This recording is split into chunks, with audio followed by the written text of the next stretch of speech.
The following BLTV program is brought to you by O'Flaherty Law. Please enjoy. Welcome to Learn About Law. My name is Kevin O'Flaherty from O'Flaherty Law, and today we're going to explain how to modify spousal maintenance obligations in Illinois. We're going to talk about the situations in which spousal maintenance obligations automatically terminate, when maintenance can be modified at the discretion of the court, and then we're going to discuss how to go about actually modifying your spousal maintenance if one of these situations exists. So first, let's talk about three situations in which spousal maintenance payments automatically terminate outside of just having a termination date listed in the court order. First is when the recipient starts cohabitating with another person of the opposite sex. Well, it doesn't really have to be of the opposite sex, but it's any continuous conjugal relationship. So those are three things that really have to be true. One, they have to be living together. Two, it has to be a conjugal relationship. They can't just be roommates, and it has to be continuous. It can't just be a one-time fling. Remarriage is another situation in which maintenance payments terminate.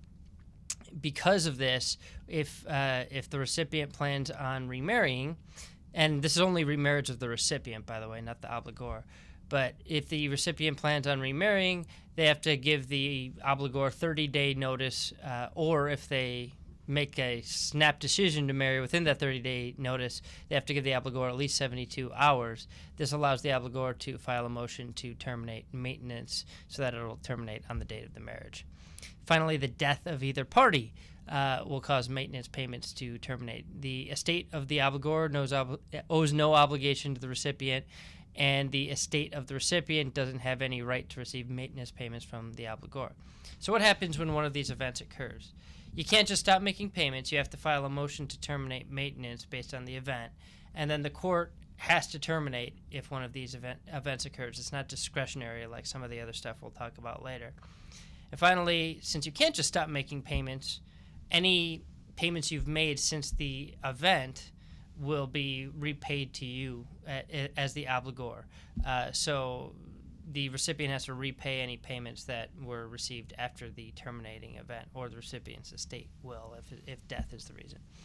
So now let's talk about when maintenance can be modified at the discretion of the court. We've talked about so far times it terminates and it's not at the court's discretion. Now we're going to talk about taking the obligation up or down. And courts have discretion to modify spousal maintenance obligations based on a substantial change in the circumstances. And so, again, you can't simply just stop paying. You have to go in and file a motion to modify, which we'll explain later how to do that.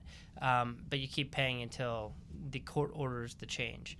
Even if you're an obligor, if you lose your job, that doesn't mean you can automatically stop making payments. So let's talk about the factors courts look at in determining whether there's been a substantial change of circumstances sufficient to modify spousal maintenance obligations. One is a change in the employment status of either party. This has to be in good faith, so it can't be just voluntarily becoming unemployed in order to reduce the amount of spousal maintenance payments. And similar is the impairment of present or future earning capacity. So if something happens, that means, let's say you suffer disability, and you can no longer go out and earn a living the way you used to be able to, that will affect spousal maintenance payments. An increase or decrease in income from any source since the prior order. Efforts made by the recipient to become self-supporting. So the recipient of spousal maintenance has an obligation to try to become self-supporting, and if the court, if the obligor proves that he or she is making no efforts in this department, the court may lower or terminate spousal maintenance payments. Tax consequences.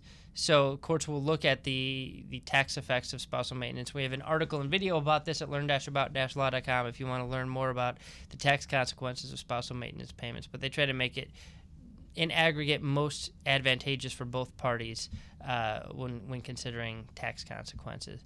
The duration of previous payments and remaining payments relative to the duration of the marriage is another factor. The property awarded to each party in the divorce, including the present status of that property. The more property, if you're the recipient, the more property you're awarded in the divorce, the less you're likely to receive in maintenance payments.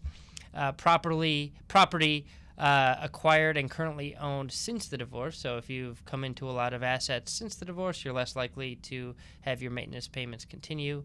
And finally, any other factors that the court finds just and equitable. So the court's not limited to these factors we've discussed, but these are the most common ones that the court is trained to look at.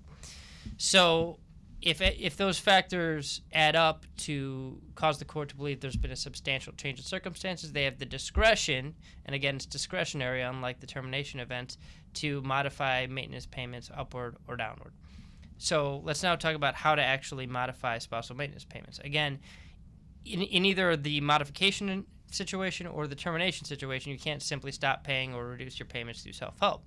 You go to the clerk's office for the court in which your maintenance order was entered and file something called the motion to modify spousal maintenance, and you'll file a notice along with that motion. And when you file these two things, a court date will be given to you for a hearing on this, and it's essentially a trial where you have to prove the basis of your motion to modify. And in the motion, you'll allege facts that would amount to a substantial change in circumstances or a terminating event. The notice, like I said, will have the court date on it. You send the notice and the motion to the other party and notify them of the court date. Let's finally finish up by talking about retroactive modification of maintenance payments.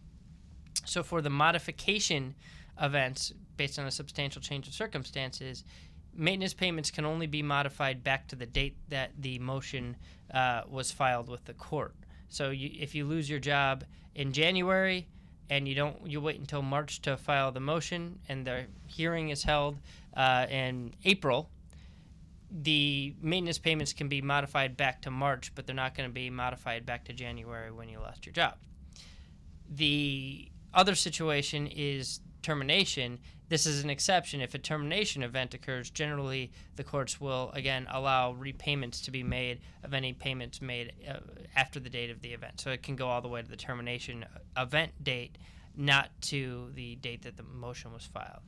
So if you have any questions, you can leave them below this post in our comments section at learn-about-law.com. We try to get you an answer within a couple of days.